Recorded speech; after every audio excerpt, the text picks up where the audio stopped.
Musim saling lapor telah tiba, Pilpres mulai memanas.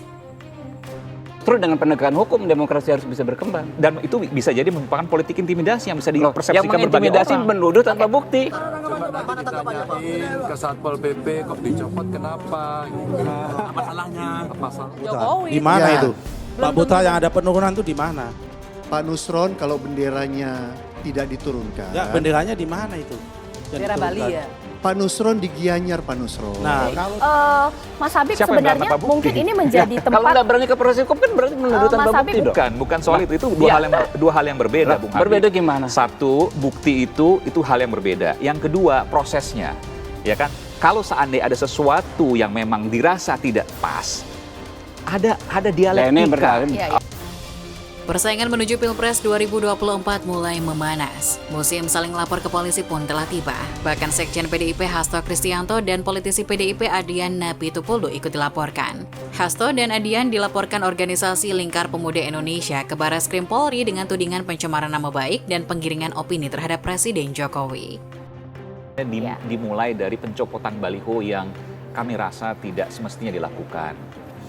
Kenapa? Kalau dianggap misalnya melanggar, nggak ada masalah.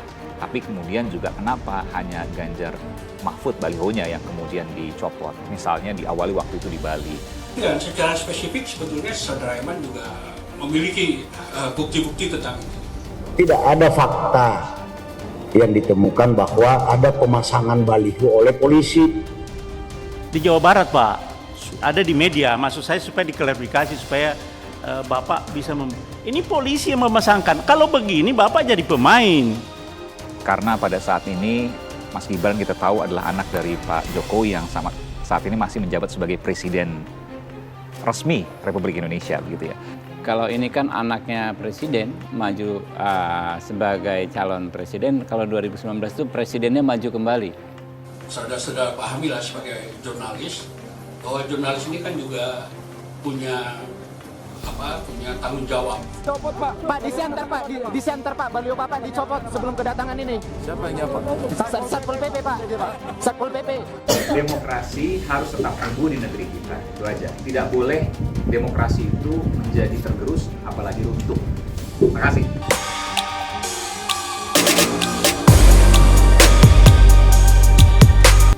maksudnya pemilu 2019 sudah netral begitu? Bukan. Oh, Nah, kan Anda kan simak baik-baik ya Oke, saya iya. sampaikan. Kita merasa curang gitu sebenarnya. Iya. kita merasa penurunan dan pencopotan baliho-baliho salah satu capres yaitu Pak Ganjar Pranowo dan Pak Mahfud MD itu diturunkan. Karena ini tentu menimbulkan kecurigaan dan kesimpangsiuran. Sedikit proses hukum, Loh, memang harus selalu proses hukum dong. Tidak, Kok sedikit-sedikit proses hukum? ini Semua bicara soal pemilu hukum harus damai, diselesaikan dengan bicara hukum. soal pemilu Kok sedikit-sedikit proses politik hukum? riang Ini gembira, mengabaikan tapi nggak proses hukum. konsisten. Bahaya nih. Bendera-bendera kami diturunkan. Baliho capres kami diturunkan oleh oknum-oknum. Itu kan ya, dengan alasan estetika, tapi kenapa PDI Perjuangan saja, Ganjar Pranowo saja. Copot Pak, di center Pak, baliho Bapak dicopot sebelum kedatangan ini. Siapa yang nyapa? Satpol PP Pak, Satpol PP. Penurunan dan pencopotan baliho-baliho salah satu capres yaitu Pak Ganjar Pranowo dan Pak Mahfud MD itu diturunkan. Karena ini tentu menimbulkan kecurigaan dan kesimpangsiuran. Kita negara saya hukum, pikir gini. konstitusi.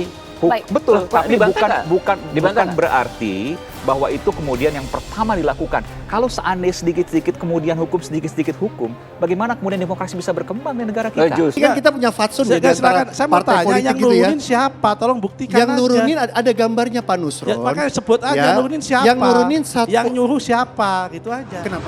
Jangan pernah curang karena kecurangan, kesewenang-wenangan, pemaksaan dan penipuan di dalam pemilu itu tidak akan pernah memberi berkah. Jadi ini yang menurut saya menimbulkan kecurigaan-kecurigaan ya untuk dibersihkan gitu ya. Mungkin ini supaya tidak ada antusiasme masyarakat yang datang dan berduyun-duyun untuk menyambut mereka. Buktinya ada nggak?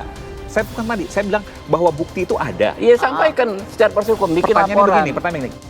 Kami sedang menyiapkan satu surat ya, kepada Kapolri. Ya. Kalau dulu Bentar, ya. zamannya saya sama Pak Nusron. Yang beredar di media Bentar, sosial. Mas. Iya, Di makanya media sosial Pak. banyak. Kalau zaman Tahu, saya sama makanya Pak Nusron tolong waktu itu tolong judulnya dicek, Bocor. tolong Bentar, dicek oke. dulu. Ya, sebentar. saya nggak pada kapasitas, Pak Nusron nggak pada kapasitas mempertanyakan juga. Ya. Kami melaporkan Adian Napitupulu dan Hasto Kristianto terkait dugaan pencemaran nama baik dan dugaan penggiringan opini terhadap Presiden Jokowi untuk hal-hal yang tidak baik.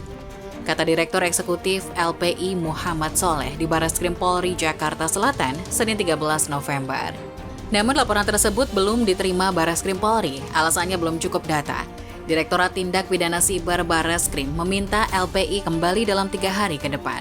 Soal materi laporan, Soleh menyinggung beberapa pernyataan Hasto dan Adian yang menurutnya belum jelas kebenarannya, seperti dugaan intervensi oleh Istana ke Mahkamah Konstitusi untuk mengabulkan gugatan uji materi tentang batas usia Capres-Cawapres, sehingga membuka jalan Gibran Raka Buming Raka maju di Pilpres 2024.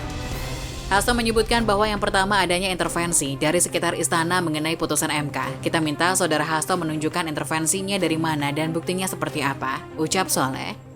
LPI juga menyinggung adanya pelesetan kepanjangan MK menjadi Mahkamah Keluarga oleh Hasto. Pihaknya menilai penyebutan tersebut merupakan penghinaan terhadap pemerintah. Artinya rangkaian ini jelas sudah ada indikasi pembusukan terhadap pemerintah, terutama terhadap Presiden Joko Widodo, kata Soleh. Selain Hasto dan Adian, jubir Tim Pemenangan Nasional atau TPN Ganjar Pranowo Mahfud, Aiman Wicaksono, juga dilaporkan ke polisi. Laporan dibuat oleh pihak yang menamai dirinya Aliansi Elemen Masyarakat Sipil untuk Demokrasi yang terdiri dari Garda Pemilu Damai, Front Pemuda Jaga Pemilu, dan Barisan Mahasiswa Jakarta. Aiman dilaporkan ke Polda Metro Jaya terkait unggahan yang membuat pernyataan soal polisi diperintah komandan memenangkan Prabowo Gibran pada Pilpres 2024. Laporan tersebut terregister dengan nomor LP-B-11-11-2023-SPKT-Polda Metro Jaya. Kami melaporkan saudara Aiman Wicaksono terkait pernyataannya beberapa waktu lalu yang terjadi dan sempat mengguncang media juga. Terkait pernyataannya ada temanya dari pihak kepolisian yang merasa keberatan adanya perintah dari komandannya untuk memenangkan salah satu calon presiden wakil presiden, yaitu Prabowo Gibran. Kata Fikri Fahrudin, pelapor di Polda Metro Jaya Senin 13 November.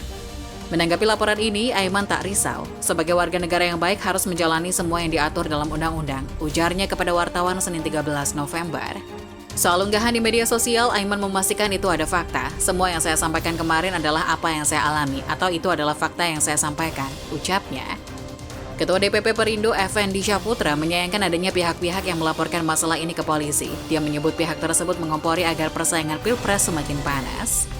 Ada oknum-oknum tertentu yang memang mengambil kesempatan untuk kepentingan pribadinya dengan mengompori situasi Pilpres, ucap Effendi saat dihubungi Rakyat Merdeka Senin 13 November. Menurutnya pelaporan tersebut tidak relevan dengan upaya pemerintah menjaga pemilu jujur dan adil. Ini tentu tidak elok, tidak semua adu pendapat harus berakhir dengan laporan ke pihak berwajib. Ini tidak mendewasakan politik kita, tekannya. Ketua DPP PKS Ahmad Mabruri bicara, dia menyoroti pelaporan terhadap elit PDIP. Menurutnya pelaporan itu tidak elok. Kami berharap tidak ada pertikaian yang serius, beda pilihan hal yang biasa. Yang terpenting menjaga agar iklim politik tetap kondusif, ucapnya. Sementara, Direktur Eksekutif Indonesia Political Opinion atau IPO, Deddy Kurniasyah, melihat pelaporan tersebut tujukan untuk mendegradasi lawan politik. Laporan atas tuduhan pencemaran nama baik ini dramatis dan tidak krusial, sekaligus menandai perang propaganda telah dimulai lebih awal, ucap Deddy kepada Rakyat Merdeka Senin 13 November. Atas hal itu, Deddy mewanti-wanti polisi agar berhati-hati dan cermat dalam menerima laporan itu.